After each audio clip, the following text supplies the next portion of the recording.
میری شادی والے دن میرا 12 سالہ دیور بہت خوش تھا۔ میں نے ہمیشہ اسے اپنا چھوٹا بھائی سمجھا تھا اور وہ بھی مجھے بھابھی ماں کہہ کر پکارا کرتا تھا۔ شوہر کے فوت ہونے سے کچھ دن بعد مجھے اکیلے سونے میں ڈر لگتا تھا، تو میں اپنے دیور کو ساتھ بیٹھ کر سلانے لگی۔ سردیوں کی راتیں تھیں اور ایک دن بستر میں مجھے دیور کے ساتھ سونا عجیب سا لگتا تھا۔ دیور مجھ سے کافی چھوٹا تھا، وہ 12 سال کی عمر میں بھی 18 سال کا نوجوان لڑکا لگتا تھا۔ شوہر کے فوت ہونے کے بعد میں نے بہت مشکل سے گزارا کیا تھا، لیکن کب تک اس طرح گزارا کرتی، اس طرح سوچا کہ دیکھوں تو دیور کا کیا رد عمل ہوتا ہے۔ آدھی رات ہوئی تو دیور کو ہلا کر دیکھا تو گہری نیند میں تھا، لیکن ہاتھ لگاتے ہی میری آنکھیں حیرت سے پھٹی کی پھٹی رہ گئی، کیونکہ میرے دیور کا 2 دن پہلے میرے شوہر اس دنیا سے رخصت ہو گیا تھا۔ میرے گھر میں میرے ساس سسر اور نندیں بھی نہیں تھی۔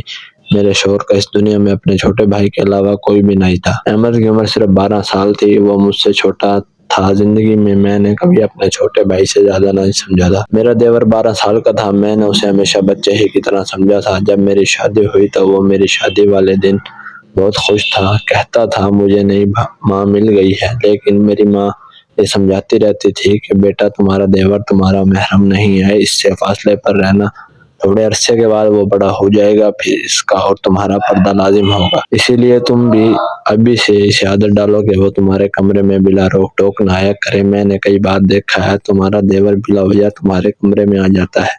بیٹی تمہیں ایسا ہرگز نہیں کرنا چاہیے، تم ایک شادی شدہ لڑکی ہو، تم نے اپنے شوہر کی بھی پرواہ کرنی ہے اور اپنی حدود کی بھی۔ میں اماں کی باتیں سنتی تو مجھے ایسا لگتا تھا کہ احمد کے بارے میں بہت برا سوچتی ہیں، اس باتوں پر خفا ہوتی تھی، لیکن آج جب میں بے سہارا ہوئی اور میرا شوہر اس دنیا سے چلا گیا تب میری آنکھوں سے آنسو بہہ رہے تھے۔ میں سوچ بھی نہیں سکتی تھی کہ وہ مجھے اپنے 12 سالہ بھائی کے سہارے چھوڑ کر اس دنیا سے رخصت ہو جائیں گے۔ میری زندگی مشکل میں پڑ گئی تھی، رو رو کر میرا برا حال تھا۔ رات کے 12 بج گئے تھے، میرا دیور احمد ابھی تک گھر نہیں آیا تھا اور شاید اپنے رشتہ دار کے ساتھ مصروف تھا۔ میرا دل مطمئن ہو گیا کہ وہ اگر آج گھر نہیں آتا تو زیادہ اچھی بات ہے، کیونکہ اگر وہ گھر آیا تو مجھے بھی غیر محفوظ سا محسوس ہوگا۔ مجھے رہ کر پھر اماں کی باتیں یاد آ رہی تھی، لیکن اس لمحے گھر کا دروازے پر دستک ہوئی، میرا دل اچھل کر حلق میں آ گیا۔ میں نے ایسا سوچا کہ پتہ نہیں کون ہوگا، مگر باہر سے احمد کی آواز آئی، بھابھی دروازہ کھولے، میں ہوں۔ میں نے ڈرتے ڈرتے ہی دروازہ کھولا تھا۔ آج تو مجھے یہ گھر جنگل جیسا محسوس ہو رہا تھا اور احمد مجھے چھوٹا سا بھیڑیا لگ رہا تھا۔ پتہ نہیں کیوں میں اس کے بارے میں اتنا منفی سوچنے لگی تھی۔ بھابھی آپ نے کھانا کھایا؟ اس نے معصومیت سے پوچھا، نظریں جھکی ہوئی تھی اور ساتھ ہی ہاتھ میں ایک تھیلی لٹکی ہوئی تھی۔ تھیلی میں چاول تھے، چاول تیل والے لگتے تھے۔